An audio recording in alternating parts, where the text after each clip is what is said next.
നമ്മുടെ ഉള്ളത്തിന്റെ ആരംഭം ജപത്തിലും കണ്ണീരിലും മാത്രം കാണപ്പെട്ടത്. The beginning of our ministry was simply in tears and in prayer. നമ്മുടെ വേലയുടെ ആരംഭം എന്നത് പ്രാർത്ഥനയിലും കണ്ണുനീരിലും മാത്രം ആയിരുന്നു.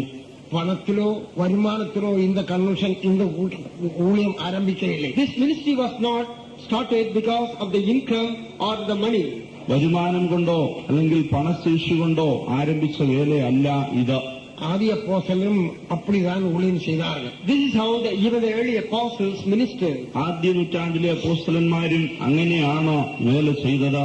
മികുന്ത മനത്താഴ്മയോടും കണ്ണീരോടും എന്ന് അപ്പോസ്തലനായ പൗൽ അപ്പോസ്തല നടപടി 20-ാം അധ്യായത്തിൽ ചൊല്ലിയിരിക്കുന്നു. In Acts of the Apostles chapter 20, Apostle Paul said with much tears and humility. അപ്പോസ്തല പ്രവൃത്തിയിൽ 20-ാം അധ്യായത്തിൽ നമ്മൾ വായിക്കുമ്പോൾ അപ്പോസ്തലനായ പൗലോസ് പറയുന്നത്, അധികം കണ്ണുനീരോടെയും അധികം താഴ്മയോടെയും ഞങ്ങൾ നിങ്ങളുടെ ഇടയിൽ പ്രവർത്തിച്ചുവെന്നാണ്.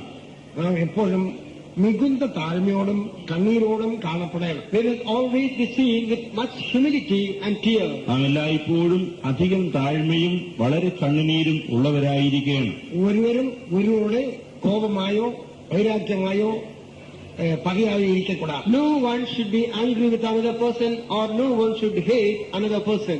ആരും തമ്മിൽ കോപമോ വൈരാഗ്യമോ പിണക്കമോ പകയോ ഉള്ളവരായിരിക്കരുത്.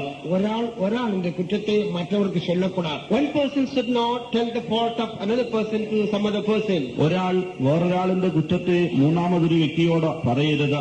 ഒരാൾ ഒരു കുറ്റവാളിയായിരുന്നാൽ അവരോട് മാത്രം ചൊല്ലി വിളക്കപ്പെടുത്തി വിട്ടുവിടണം. If a person is at fault, you must go and tell him personally and you must tell him personally. ഒരാളെ കുറ്റവാളിയായി കണ്ടാൽ ആ വ്യക്തിയോട് നേരിട്ട് അതിനെക്കുറിച്ച് പറഞ്ഞ് കുറ്റബോധം വരുത്തുക.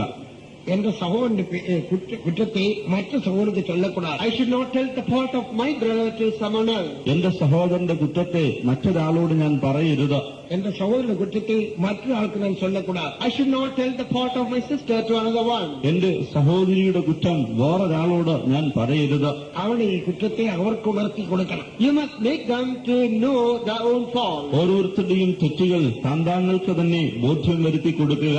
അവർ കേട്ടാലും കേൾക്കാഞ്ഞാലും ചൊല്ലിക്കൊടുക്കണം. Whether they listen to that or not, but it is your duty to tell them. അവർ അത് കൈക്കൊണ്ടാലും ഇല്ലെങ്കിലും അവർക്കത് ബോധിപ്പിച്ചു കൊടുക്കണം. അത് മൂന്നാമതൊരാൾക്ക് ചൊല്ലി പകയുണ്ടാക്കக்கூடாது. But you should not bring enmity by telling this matter to